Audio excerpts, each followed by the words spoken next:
எல்லாருக்கும் நமஸ்காரம். இன்னைக்கு பெரியாழ்வார் பாடின நீராட்ட பதிகத்துல 9வது பாடல். அதுதான் இப்ப பார்க்க போறோம். 9வது பாடலை படிக்கிற கேளுங்க. பூனி தொழுவினில் மிக்கு பூனி தொழுவினில் புக்கு புழுதி அடைந்த பொன்மேனி காண பெரிதும் ஓப்பன் ஆயினும் கண்டாரெல்லாம் சிரிப்பர் ஆகிலும் கண்டாரெல்லாம் பழிப்பர் நான் எத்தனையும் இல்லாதாய் நப்பின்னை காணி சிரிக்கும் மாணிக்கமே என் மணியே மஞ்சளமாட நீ வாராய். இதுதான் அந்த பாட்டோட இது. அதை இதை வந்து தனித்தனியாக நம்ம அர்த்தம் பார்ப்போம் ஒன்னொன்றுக்கும். பூனின்றது என்னன்னா, இந்த கால்நடைகளை கட்டுற அந்த இது கால்நடைகளுக்கு பேர் பூனின்னு பேர். ஆடு மாடு பசு கன்றுகள்லாம் இருக்கு இல்லையா, அதுக்கு பேர் பூனின்னு பேர். பூனி தொழுவினில் தொழுவோன்றது மாட்டு தொழுவோம் ஆட்டு தொழுவோம் நாங்கள் பாருங்க. அந்த மாடு கட்டுற இடம், அந்த அந்த அந்த மாட்டு கொட்டாகன்னுவாங்க இல்லையா, அதுதான் தொழுவோம். அதுதான் பூனி தொழுவினில் புக்கு, அதுல பூந்தான், அதுல பூந்து புழுதி படிந்த பொன்மேனின்னு சொல்ல பாருங்க. புழுதி அலைந்த பொன்மேனி. கிருஷ்ணனோட விஷமத்தை சொல்றேன். மாட்டு கொட்டாய்க்குள்ள பூந்து அந்த கீழே இருக்க புழுதி அதை போட்டு கையில போட்டு கலைக்கிறாராம், போட்டு மேலாம் வாரி கீறி பூசின்னு அதை போட்டு அழைச்சிக்கின்னு ஒரு மாதிரி பண்றாராம். கையெல்லாம் போட்டு அதை போட்டு கழிச்சிட்டு ஒரு மாதிரி மண்ணை அள்ளி போடுங்க. அதனாலதான் புழுதி படிந்த பொன்மேனின்னு சொல்லல. புழுதி படிந்தன்னா மாட்டு கொட்டாயில போய் வேலை செய்யும்போது தானா வந்து மேலே படிக்கிறது. புழுதி அலைந்தன்னா தானா வாரி மேலே போட்டுக்கிறது. அலையிறது போட்டு அது போட்டு அலையிறது, அதுல எல்லாம் மேல ஓட்டுது. எவ்வளவு அழகா யூஸ் பண்ணிருக்காரு பாருங்க வார்த்தைகளை. பூனி தொழுவியில் புக்கு புழுதி அலைந்த பொன்மேனி. அந்த மாதிரி அலைஞ்சி புழுதியை போட்டு கையிலையும் காலையும் போட்டு ஒட்டி உடம்பு பூரா புழுதியா இருக்கும். அந்த புழுதி எப்படின்னா படிஞ்சது இல்லை, அலைஞ்சதுனால வந்த புழுதி அது. அந்த அந்த மணலை போட்டு கிளறி பண்ணதுனால, அந்த புழுதியை போட்டு கிளறி பண்ணதுனால வந்த புழுதி அது. காண பெரிதும் ஓப்பன். நான் பார்த்தேன் என்ன, எனக்கு ரொம்ப சந்தோஷமா தான் இருக்கும். குழந்தை இவ்வளவு நல்லா விளையாடுறதுன்னு. எனக்கு ஒண்ணும் இல்லை, என்னன்னா நான் தாய் யசோதையோட கூட்டாதானே ஒரு பாட்டு பூரா சொல்றாரு. 10 பாட்டு யசோதை சொல்ற மாதிரி தான் சொல்றாரு. எனக்கு ரொம்ப சந்தோஷமா தான் இருக்கும். ஆகிலும் ஆனாலும் கண்டார் பழிப்பர், பார்க்கறவங்க சிரிப்பாங்க. இது என்ன உடம்பு எப்படி பண்ணிட்டு இருக்காங்க, அதுக்கு பொழுது எழுதியும் பூசிட்டு வேஷம் போட்டு வந்துட்டு என்ன சொல்லுவாங்க. ஆனா ஆயினும் கண்டார் பழிப்பர்.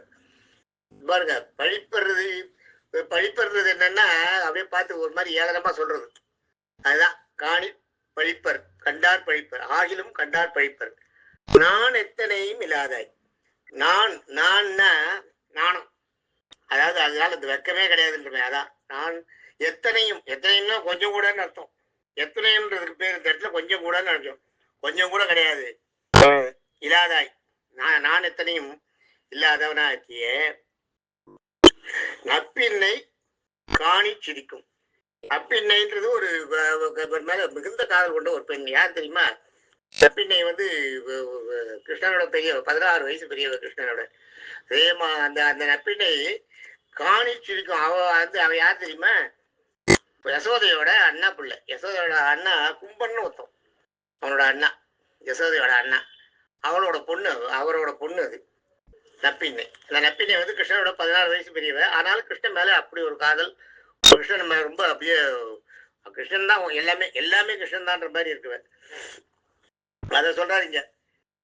நப்பின்னை நப்பின்னை காணி சிரிக்கும்.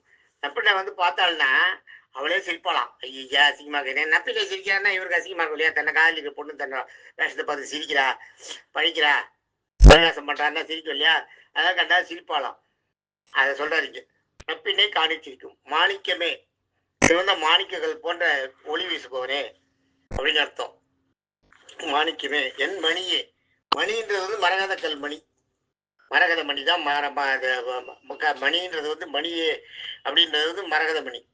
சிந்தாமணின்னு மணிக்கு. இது மரகத மணி. சிந்தாமணின்னு ஒன்று. சிந்தாமணின்றது என்னன்னா, உங்க சிந்தனையில தோன்ற பொருளை அப்படியே கொடுக்குமா, அதுக்கு பேர் தான் சிந்தாமணி. சிந்தாமணின்றது உங்க மனசுல தோடிச்சுன்னா, ஐயோ இந்த இடத்துல ஒரு பெரிய கட்டில் இருந்தா தேவையில்லையே அப்படின்னா உடனே ஒரு கட்டில் வந்து நிற்குமா. இந்த இடத்துல ஒரு பசுமாடு இருந்தா தேவையில்லைன்னா உடனே ஒரு பசுமாடு வந்து நிற்குமா. இந்த இடத்துல ஒரு மாளிகை இருந்தா தேவையில்லையே அப்படின்னு அந்த மணியை பார்த்து நினைச்சீங்கன்னா அந்த மணி வந்து நிற்குமா. அமுது சொல்லி மாதிரி தந்திரி பசு நினைச்சதை கொடுக்கும் பாருங்க, அந்த மாதிரி இது. அது மாதிரி அது வந்து சிந்தாமணின்றது. இந்த இடத்துல இவ சொல்றது வந்து மரகத மணி. மரகதன்றது வந்து பச்சை கலர்ல இருக்கிற ஒரு மணி. அதுதான் அந்த மணி வந்து ஒஸ்தியான மணி. மாணிக்கமே என் மணியே, என்னுடைய மரகத மணியே, மஞ்சனம் ஆடு நீ வாராய். மஞ்சனம்ன்றது வந்து திருமஞ்சனம். அதான் குளிக்கிறது தான் மஞ்சனம்ன்றது. மஞ்சனம் ஆட குளிக்கிறதுக்கு போய் வா அப்படின்னு கூப்பிடுறதா இந்த பாட்டோட அர்த்தம். நாளைக்கு அடுத்த பாட்டு பார்ப்போம். தேங்க்யூ.